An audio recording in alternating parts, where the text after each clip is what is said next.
আপনি যদি নিরাপদ না হন, আপনি যদি মনে করেন যে আপনার লাইফ শঙ্কার মুখে রয়েছে, আপনি অবশ্যই আপনার স্পেসিফিক ডকুমেন্টেশনগুলোকে আপনার প্রপারলি সাবমিট করতে হবে হোম অফিসে এবং তাদেরকে বোঝাতে হবে।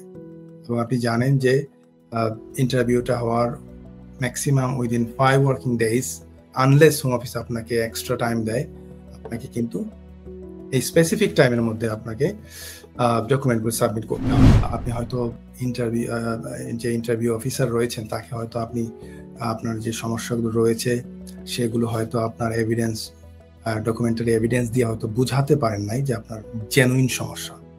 আর এখানে যেহেতু আওয়ামী লীগ বলেন, ছাত্রলীগ বলেন, তারা যেহেতু এখন নিষিদ্ধ সংগঠনের হিসেবে গভর্নমেন্ট ঘোষণা দিয়েছে বা তাদের কার্যক্রম নিষিদ্ধ করেছে, অবভিয়াসলি আমি জানি না আপনি কিভাবে জিনিসটা সাবমিট করেছেন। অবভিয়াসলি আপনি যদি দেখাতে পারেন যে আপনার সমস্যা রয়েছে, অবভিয়াসলি হোম অফিস কিন্তু আপনার করার কথা। আপনি যেহেতু বলছেন যে বেশ কয়েকবার এটাকে শিকার হয়েছে। আপিল করলে এই ধরনের কেসে আপিল জেতার সম্ভাবনা আছে কিনা? না, অফকোর্স এটা তো ডিপেন্ড করবে হচ্ছে যে আপনি কিভাবে আপিলের ক্ষেত্রে আপনি কিভাবে সাবমিশনটা দিচ্ছেন। অবভিয়াসলি আপনি আপনার আইনজীবীর সাথে কথা বলুন। আপনার কোনো প্রকার সাইকোলজিক্যাল ইস্যু থাকলে বা মেডিকেল ইস্যু থাকলে সেগুলো আপনি অ্যাড করতে পারেন আপনার ইয়েতে।